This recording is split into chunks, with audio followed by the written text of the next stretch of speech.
S'entraîner pour un trail, une course, un projet off, ça peut être super compliqué, tout aussi compliqué que savoir quel type de séance mettre en place pour progresser. Mais en réalité, il n'y a que 3 types de séances différentes qui existent et qui vont te faire progresser. Et le dernier type de séance que je vais te montrer, il peut paraître un peu contradictoire, mais tu vas voir que c'est super important et super facile à mettre en place. Je vais te montrer tous les types de séances que moi, personnellement, je fais. Et ces séances, elles sont basées sur de la vulgarisation scientifique. Mes sources, je te les mettrai en description, mais principalement, c'est basé du podcast mieux de Cyril Forestier, de celui de Nouchka Diet aussi, et après de tous les podcasts sur le trail. Mais en fin de vidéo, je vais aussi te montrer exactement, je vais te mettre en description ma semaine d'entraînement à S-6 d'un trail de 42 km et 2700 mètres de dénivelé pour que tu vois, parce que les semaines à S-6 et les semaines à S-12 par exemple, c'est pas les mêmes. Mais ça sera le sujet d'une autre vidéo. Bon, quoi de mieux qu'une belle sortie dehors, il fait beau, il fait chaud pour faire cette vidéo. D'ailleurs, je pense qu'à partir de maintenant, je vais tourner mes vidéos plus autour du format vlog, parce qu'au final, vu que je m'entraîne beaucoup, c'est beaucoup plus cohérent pour expliquer tout ce que je vais faire au quotidien. Et d'ailleurs, la semaine prochaine, ça sera le premier épisode d'un vlog par semaine, vlog hebdo, où chaque semaine, je vais faire un récap de tout ce qui s'est passé, de tous les entraînements et tout. Au moins, on va pouvoir aborder tout ce qui est séance, nutrition, bouffe, tout ce qui va à côté. Voilà, ça laissera beaucoup plus de temps pour discuter, ça sera beaucoup plus personnel. Et voilà, je pense qu'on va pouvoir commencer la vidéo sur ça. Premier type de séance, évidemment. Je pense que là, on réinvente pas la roue, l'endurance. Tu l'appelles comme tu veux, jogging, zone 2, EF. Mais voilà, c'est la base, peu importe que tu prépares du long, du court, que tu prépares un 20 km, un 50, un ultra, un projet off, je sais rien. C'est de toute façon la base de ton entraînement. Des jogging faciles. T'entends souvent peut-être du 80-20, 80% de F, 20% d'intensité. Ça dépend en fait le nombre de séances que tu as, parce que si tu peux t'entraîner que 3 séances, au final, faire une séance d'intensité et 2 séances de F, est-ce que c'est bon, est-ce que c'est pas bon? Pas forcément. Est-ce qu'il vaut mieux privilégier le volume d'un entraînement ou la fréquence? J'ai décidé de focus sur la fréquence. Donc déjà augmenter, maintenant je m'entraîne tous les jours. Et petit à petit, tu commences à répartir sur des sorties longues, des jogs de récup, de l'EF. Voilà. J'ai forcément une sortie longue. Donc là, après, ça va dépendre de ton objectif et de la distance que tu es, du nombre de semaines que tu es de ton objectif. Mais disons que moi, mes sorties longues, c'est 2, 3, 4, 5, 6 heures, je sais pas.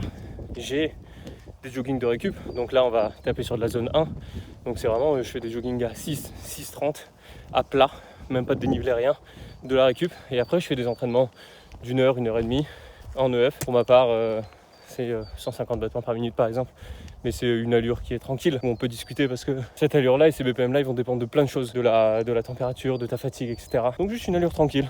Pas de prise de tête. Pour aller un tout petit peu plus loin, tu as peut-être entendu entraînement polarisé, entraînement pyramidal. Pour faire super simple, l'entraînement polarisé, c'est très très grande partie de ton entraînement, de ton volume, qui est de l'endurance fondamentale, de la zone 2, et une toute petite partie qui est de l'intensité, de la zone 4 ou 5. Donc dans les proportions 85-15, 90-10, 80-20 par exemple. Et quasiment jamais d'allure entre les deux. Donc de la zone 3, du tempo ou du seuil bas, voilà. Et l'approche pyramidale qui est un peu, entre guillemets, l'inverse. Toujours le même socle d'endurance fondamentale, mais avec du tempo à l'intérieur.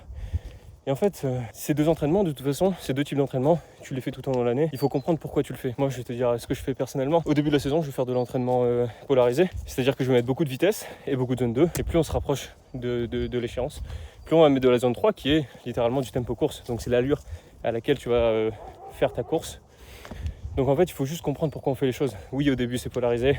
Après, c'est pyramidal. Et aussi, ça dépend de l'objectif que tu prépares. Et c'est pour ça que les tempos vont être plus ou moins rapides. Si tu fais du très très court, tu vas faire de l'entraînement polarisé parce qu'il faut que tu travailles ces intensités-là. Si tu fais du long ou que tu es débutant, tu vas forcément à un moment devoir travailler le tempo. Ou de la zone de haute, c'est l'allure à laquelle tu vas faire ta course. Voilà. Mais du coup, voilà, pour ma part, des entraînements d'endurance, étant donné que je m'entraîne 7 jours sur 7 à peu près de course à pied. Non, on va dire que je m'entraîne 7 fois, mais j'essaye de garder le dimanche en jour de repos. Donc on va dire que j'ai forcément une sortie longue, 1 ou 2 jogs de récup, on va mettre 2, une sortie en endurance. Donc ça fait déjà 4 sorties qui sont juste entre guillemets de la zone 2 facile. Et voilà pour cette partie.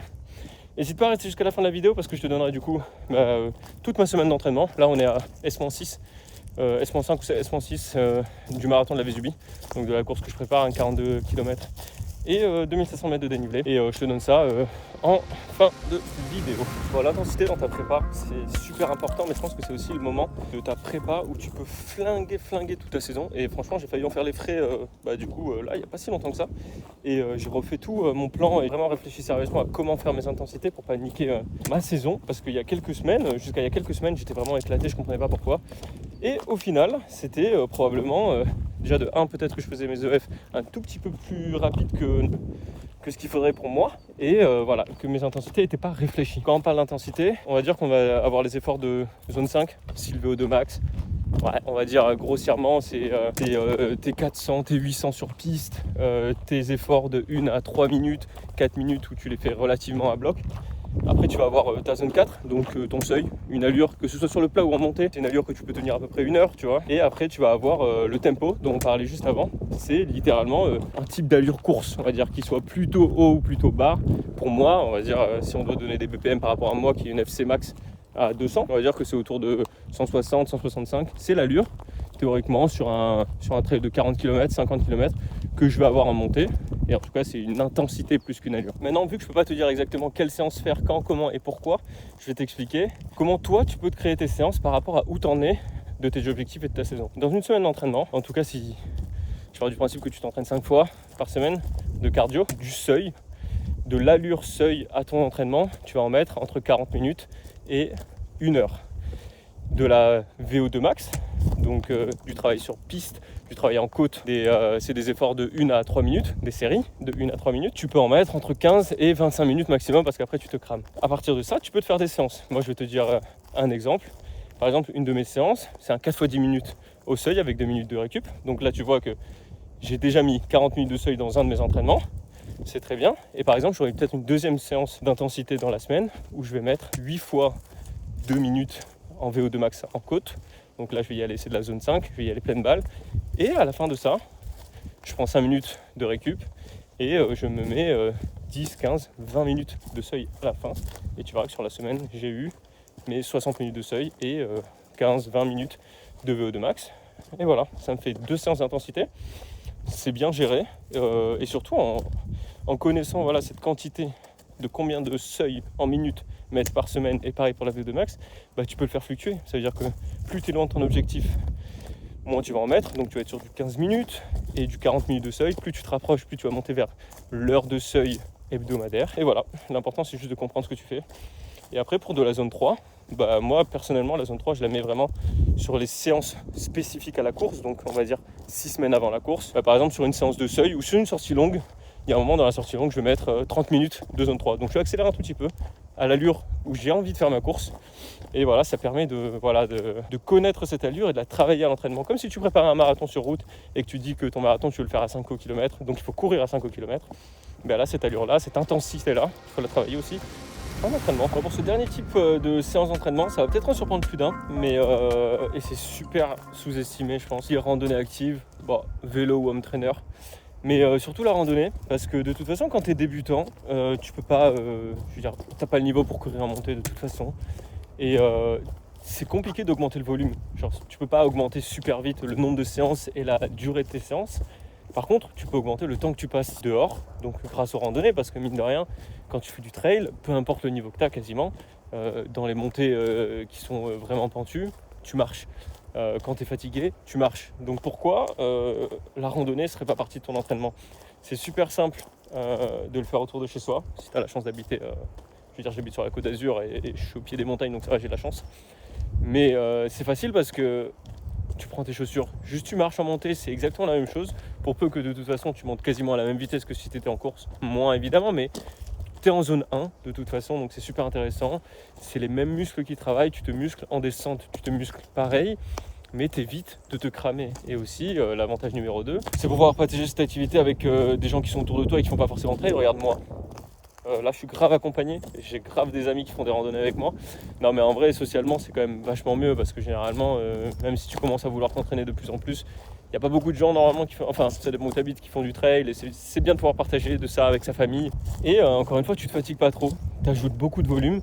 Et en vrai, mine de rien, pour progresser quand tu es débutant, il le faut ce volume. Et Et donc voilà, après je t'ai aussi dit home trainer ou vélo, parce que bon, encore une fois, il n'y a pas tout le monde qui a la chance d'avoir un vélo, même moi j'en ai pas, bon, j'ai un home trainer donc ça va, c'est cool. Mais pareil, home trainer c'est bien parce que ton cœur il monte pas super haut, tu peux faire du volume, en travaillant, tu peux faire du volume en regardant une série, tu vois, s'il pleut et que t'as pas envie de te faire chier à courir, tu fais du vélo, tu vas au taf en vélo. Et en fait, mine de rien, c'est super important pour créer ta base, tu vois. Et en vrai, je pense que c'est vachement sous-estimé. Et même psychologiquement, ne pas être fatigué à la fin de la semaine et pouvoir faire ces séances de qualité avec des jambes fraîches, avec une tête fraîche, c'est ça qui te fait progresser en fait. C'est de pouvoir être efficace sur les séances qui comptent. Alors que si tu veux être rapide sur des séances d'EF, en fait juste tu toniques et c'est impossible de durer parce que là les saisons en plus, les saisons de trail en tout cas, elles vont être de plus en plus longues. Je veux dire, moi, il n'y a pas de neige chez moi, je peux faire du trail d'ailleurs toute l'année. Si en avril je suis déjà atomisé sur ma première course, ça va être impossible de tenir jusqu'à moi, ma dernière course c'est en mi-novembre. Tu te doutes bien que si là je me défonce, ça va être très très compliqué. En plus que les objectifs les plus importants souvent ils sont toujours au milieu de la saison, tu vois, ils sont en juillet jusqu'à septembre. Donc voilà, il faut bien gérer son énergie, bien gérer son sport qu'on fait à côté et surtout ne pas négliger le travail à super faible intensité. Non, on va en profiter d'être dans un paysage vraiment magnifique. Franchement, Côte d'Azur, c'est pas si mal que ça. Il y a encore pas mal de neige. Voilà, une semaine type d'entraînement et là, on n'est pas loin d'un objectif. On va dire que le lundi, je vais faire un jog de récup, je pense. Parce que généralement, le samedi et le dimanche, c'est les jours où je charge un peu le plus. Donc on va dire un jogging en zone 1. Et vraiment, si j'ai pas trop de séquelles des sorties du week-end, je vais peut-être rajouter dans l'après-midi pareil de la zone 1 de home trainer. On va faire juste tourner les jambes. Le mardi, ça va être une journée avec un peu plus d'intensité. Je vais faire la piste, je pense, le soir. Ça dépend de mes objectifs, mais généralement, je pense que je vais faire... si. Franchement, là, je sais pas si on voit à quel point c'est pentu, mais je pense que là, je glisse sur le névé, je me suicide en bas. Mais bon, bref, voilà. Je vais probablement faire soit des 10x400 ou 6x800, allure intensité entre grosses guillemets PMA. Et là, je vais pas doubler, donc je vais faire un gros échauffement, par contre, bien 30-35 minutes après des gammes. Le mercredi, je vais faire de la zone 2 à plat sur le bord de mer, histoire de rajouter du volume. Et pareil, là, je vais rajouter du home trainer, toujours facile, du volume vraiment facile. Après, jeudi, là, c'est un peu plus intéressant. Là, ça va vraiment dépendre de ce que je vais faire le week-end, de ce que j'ai décidé de ce que j'allais faire le week-end. Soit le jeudi, je fais du seuil, soit je fais juste une sortie en trail cette fois, en endurance, d'1h30, 2h. Mais j'y vais vraiment tranquille. Et après, donc là le vendredi, je vous avais dit que j'allais charger le samedi dimanche, mais c'est le vendredi et samedi que je charge. Vendredi, je vais faire une sortie relativement longue, on va dire 2h, 2h30 maximum. Là par contre, avec pas mal de D+, mais vraiment en zone 2, tranquille, je prends vraiment mon temps. Et le samedi, je vais faire une autre sortie longue pour rajouter pas mal de volume. Là cette fois on va partir comme aujourd'hui. On va partir sur pas mal de temps cette fois, au moins 3h, 3h30. Et cette fois, si j'ai pas fait de seuil le jeudi, je mets le seuil à la fin de la sortie longue. Donc c'est exactement ce que je vais faire aujourd'hui. Cette séance, je vais la filmer, je vais vous la mettre à la fin, voilà, dans 2 minutes quand j'ai fini de vous expliquer. Et de toute façon, comme je vous ai dit, à partir de la semaine prochaine, vous aurez des vlogs hebdo, donc vous verrez toutes les séances que je fais. Mais voilà, généralement c'est ça. Et après, le samedi, ça va vraiment dépendre si je suis éclaté ou non, mais je vais soit mettre un run en zone 2, soit je vais mettre du vélo et voilà. Là pareil, je sais pas où je vais passer parce que là je la vois la bonne glissade jusqu'en bas. Mais bon, moi je vous dis semaine prochaine. N'oubliez pas de vous abonner, liker et je vais essayer de pas mourir hein. Allez.